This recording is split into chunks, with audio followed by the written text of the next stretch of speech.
ఆనందింతును ఆరాధింతును ఆనందింతును ఆరాధింతును యేసునందే ఆనందింతును యేసయ్యనే ఆరాధింతును యేసునందే ఆనందింతును యేసయ్యనే ఆరాధింతును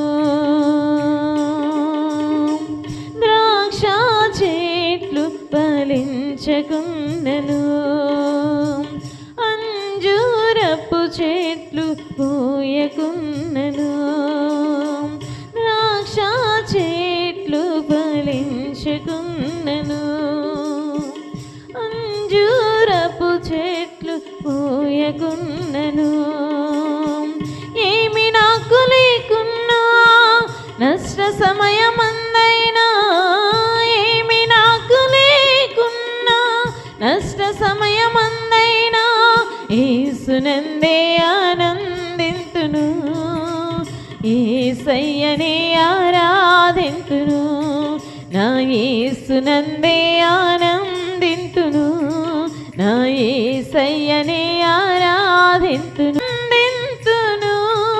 ఆరాధింతును యేసునందే ఆనందింతును నా యేసయ్యనే ఆరాధింతును యేసునందే ఆనందింతును నా యేసయ్యనే ఆరాధింతును అంజూరపు చెట్లు పూయకున్నను సాలలు పశువులు లేకున్నను సాలలు పశువులు లేకున్నను మందల గోరెలు లేకున్నను ఏమి ఉన్న లేకున్నా కష్టకాలమందైనా ఏమి ఉన్న లేకున్నా నష్ట సమయమందైనా యేసునందే నమ్మిక ఉంచువాడు కదల్చబడడు అనే విషయాన్ని మనము ధ్యానించాం. సర్వోన్నతిని కృపచేత ఆయన యొక్క మహిమ చేత ఆయన దేవుడు రక్షిస్తాడు అనే విషయాన్ని మనము నిన్నటి దినాన తెలియజేసుకున్నాం.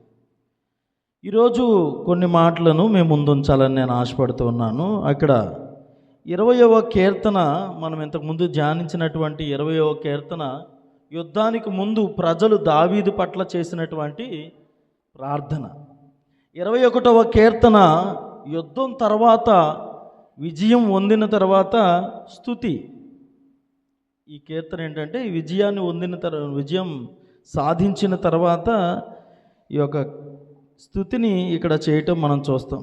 1 నుండి 7 చరణాలు మనం ఏం చూసామంటే రాజు పొందినటువంటి ఆశీర్వాదాన్ని చూసాం. సో 8 నుండి మనము 12 చరణాల వరకు ఏం చూడబోతున్నామంటే రాజు శత్రువులపై పొందినటువంటి విజయాన్ని మనం చూస్తా ఉన్నాం. ఆఖరణ దేవుణ్ణి మహింపరుస్తాడు ఒక వచనంలో. అది మొత్తం టోటల్ బ్యాక్గ్రౌండ్ దీనిది. సో ఇప్పుడు మనం గెలిచేది రాజు కానీ గెలిపించేది రాజు కాదు, దేవుడే అనే విషయాన్ని తెలియచేస్తున్నాడు. కౌనెంట్ థియాలజీ ప్రకారము ఈ యొక్క మాటలను ఎలా వివరించాడంటే తన అభిషక్తిని ద్వారా శత్రువుల్ని జయిస్తూ ఉన్నాడు అనే విషయాన్ని తెలియజేస్తున్నాడు. అంటే అభిషక్తిని ద్వారా అంటే దావీదు రాజును ఎలాగైతే మాట్లాడుతున్నాడో క్రీస్తును కూడా అదే ఉద్దేశంతో మాట్లాడుతున్నాడు. ఎలా మాట్లాడుతున్నాడంటే దావీదు ద్వారా శత్రువుల్ని ఎలాగైతే దేవుడు జయిస్తున్నాడో క్రీస్తు ద్వారా సాతాననే శత్రువుని యేసుక్రీస్తు వారి యొక్క సిలువలో పూర్తిగా విజయాన్ని పొందించాడు. దేవుడు తన శత్రువులను అక్షరార్థంగా అగ్నిలో వేస్తాడని మాట కాదు. దేవుడు తన శత్రువులను తీసుకెళ్ళి అగ్నిలో వేసేస్తాడని కాదు అక్కడ మాట్లాడు. కానీ దేవుడు న్యాయమైనటువంటి తీర్పును తీరుస్తాడు అనే విషయాన్ని తెలియచేస్తూ ఉన్నాడు. సో దేవుడు న్యాయాన్ని నుండి, దేవుని యొక్క న్యాయము నుండి ఎవరూ తప్పించుకోలేరు అనే విషయాన్ని తెలియచేస్తూ ఉన్నాడు ఈ మాటల ద్వారా. ద్వితీయోపదేశకాండము 4వ అధ్యాయము 24వ వచనంలో చూడండి. ద్వితీయోపదేశ కాండము 4వ అధ్యాయము 24వ వచనాన్ని చూడండి. మీ దేవుడైన యెహోవా దహించు అగ్ని అయి ఉన్నాడు. చూడండి 12వ హెబ్రీయులకు రాసిన పత్రిక 12వ అధ్యాయము 29వ వచనంలో కూడా రాస్తాడు. చూడండి, మన దేవుడు దహించు అగ్ని అయి ఉన్నాడు. అక్కడ కూడా దహించు అగ్ని అయి ఉన్నాడు అన్నాడు. క్రొత్త నిబంధనకు వచ్చేసరికి కూడా దహించు అగ్ని అయి ఉన్నాడు. అంటే దేవుడు ఏం తెలియజేస్తున్నాడంటే, మనుషులు ఎటువంటి పన్నాగాలు పన్నినా, మనుషులు ఎలాంటి కుట్రలు పన్నినా దేవుడు దహించు అగ్ని. అంటే అర్థం ఏంటంటే, దేవుని యొక్క తీర్పు ఉంది అనే విషయాన్ని తెలియజేస్తున్నాడు. దావీదు రాజు మీద కేవలము వారు ఏం చేశారంటే, శత్రువు చేత దాడి చేయడం కాదు, కానీ వారిని చూడండి అక్కడ మాట్లాడుతున్నాడు. ఈ 11వ వచనంలో చూడండి, వారు నీకు కీడు చేయవలనని ఉద్దేశించిరి, దురాపాయము పన్నిరి, కానీ దాని కొనసాగింపలేక జాతిగా దావీదు మీదటికి అభిషేకం పొందినటువంటి దావీదు మీదకి శత్రువులు దాడి చేయడమే కాదు, కానీ వాళ్ళు ఏం చేశారంటే పన్నాగాలు పన్నారట, కుట్రలు పన్నారట. కానీ దావీదు ఆఖరికి ఏం చెప్తున్నాడో తెలుసా?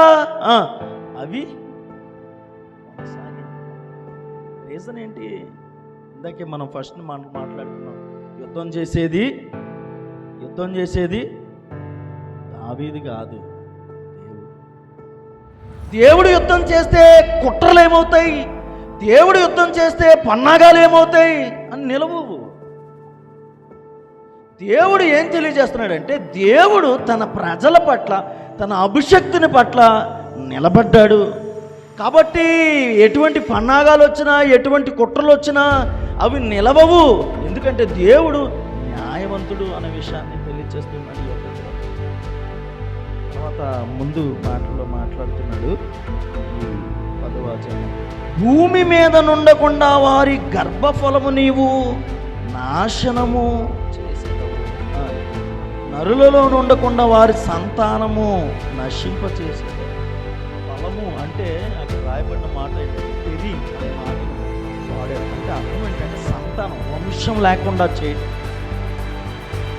సో దీని అర్థం ఏంటంటే, దేవునికి విరోధముగా నిర్మించినటువంటి ప్రపంచం, దేవునికి విరోధముగా నిర్మించినటువంటి ప్రభావం కానీ, అధికారం కానీ, వారి వారసత్వాన్ని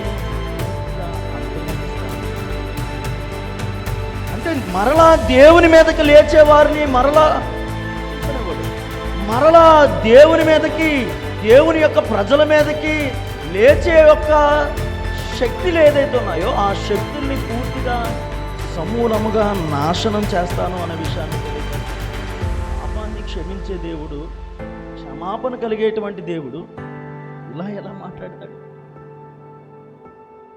సో ఇలా ఎలా మాట్లాడతాడంటే, అక్కడ మాట్లాడుతున్న విషయం ఏంటంటే, దేవుని యొక్క న్యాయం ముందు అవి అన్యాయంగా కనిపిస్తున్నాయి కాబట్టి, ఆ అన్యాయం ఏలనివ్వకూడదు కాబట్టి, ఆ అన్యాయం ఏలితే పరిశుద్ధులైన వారు నిందించబడతారు కాబట్టి, కుట్రలు పన్నితే పరిశుద్ధులైన వారు బాధపడతారు కాబట్టి, దేవుడు ఏం చేస్తున్నాడంటే శాశ్వతంగా వారి యొక్క సంతానమే లేకుండా చేస్తానని చెప్తున్నాడు, వారి యొక్క వంశమే లేకుండా చేస్తానని చెప్తున్నాడు.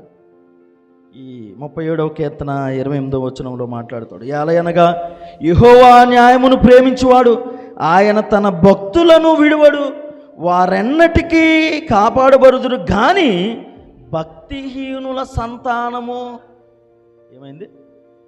నిర్మూలమగుదు. పైన మాట్లాడుతున్నాడు ఏంటి? తన భక్తులను వారెన్నటికి విడుబడు. కానీ ఏం మాట్లాడుతున్నాడు? భక్తిహీనుల సంతానమును నిర్మూలము చేయ. ఎందుకంటే దేవుడు న్యాయవంతుడు కనుక. కాబట్టి ప్రియమైన దేవుని బిడ్డలారా, ఈ పాపము ఏలుబడి చేస్తున్నా, కుట్రలు ఏలుబడి చేస్తున్నా, ద్వేషం ఏలుబడి చేస్తున్నా, పన్నాగాలు ఏలుబడి చేస్తున్నా, అవి తాత్కాలికమే. కానీ దేవుడు న్యాయం ముందు ఏది? ఎందుకంటే దేవుని యొక్క ప్రజల పక్షాన్ని యుద్ధం చేసేది ఎవరో తెలుసా? మనము కాదు, దేవుడు. దేవుని యొక్క రాజు పట్ల యుద్ధం చేసేది ఎవరు కదా? మనము కాదు, దేవుడు. కాబట్టి దేవుడు యుద్ధం చేసినప్పుడు కుట్రలు, శత్రువులు, పన్నాగాలు ఏవి నిలవవు అనే విషయాన్ని తెలియచేస్తున్నాడు. ఆఖరిగా ఈ కీర్తన మనము ముగించుకుందాం. నీ బలమును బట్టి హెచ్చించుకొనుము, మేము గానము చేయుచు నీ పరాక్రమమును కీర్తించు. పై వచనాల్లో కూడా నీవు వారిని వెనక్కి త్రిప్పివేసేదవు, నీ వింటినారులను బిగించి వారిని ముఖం మీద కొట్టుదు. ఇవన్నీ కూడా శత్రువుల గురించే మాట్లాడుతూ వస్తూ ఉన్నాడు. దేవుని ప్రజల మీద పండినటువంటి వారి ప్రతి ఒక్క ప్లాన్ని వెనక్కి త్రిప్పి వేస్తావని చెప్తూ ఆఖరికి ఏం చెప్తున్నాడు అంటే, యెహోవా నీ బలమును బట్టి నిన్ను హెచ్చించు. ఈ బలమును బట్టి నిన్ను హెచ్చించుకోవాలంటే పొగుడుతూ ఉన్నాడు దేవుడు. ఎందుకంటే యుద్ధములో సహాయకుడిగా నిలిచి అనేక యుద్ధాలను జయించడానికి కారణమైన వాడు దేవుడే అనే విషయాన్ని కనుగొన్నాడు దావీదు. మనమే అనుకుంటాం, కానీ దావీదు చెప్తుంది ఏంటంటే ఆఖరికి మంది ఉంటారు ఏ చిన్నది జరిగినా నేనే అంటారు. అది చేసావంటే నేనే సార్. ఏంటి నువ్వు? కాదు దేవుడు. దావీదు చెప్తున్నాడు, యెహోవా నీ బలమును బట్టి నిన్ను హెచ్చించుకో. మేమేం చేస్తామంటే గానం. నువ్వు హెచ్చించుకో, మేమేం చేస్తాం తెలుసా? గానం చేస్తాం. మనం ఏం చేస్తాం? మనం హెచ్చించుకుంటాం. అది పాయింట్. గానము పరాక్రమమును కీర్తించడమే, హెచ్చించడం మన వల్లగా. కాబట్టి మన శత్రువుల నుండి, మన యొక్క కుట్రల నుండి, పన్నాగాల నుండి, మన యొక్క పరిస్థితులన్నిటి నుండి దూరం చేసినటువంటి దేవుణ్ణి మనము స్తుతించే వారిగా ఉందాం. అటు కృప పరిశుద్ధాత్మ దేవుడిని మనకు దయచేయను గాక. ప్రార్థన దేవుడిని మనకు దయచేయను గాక.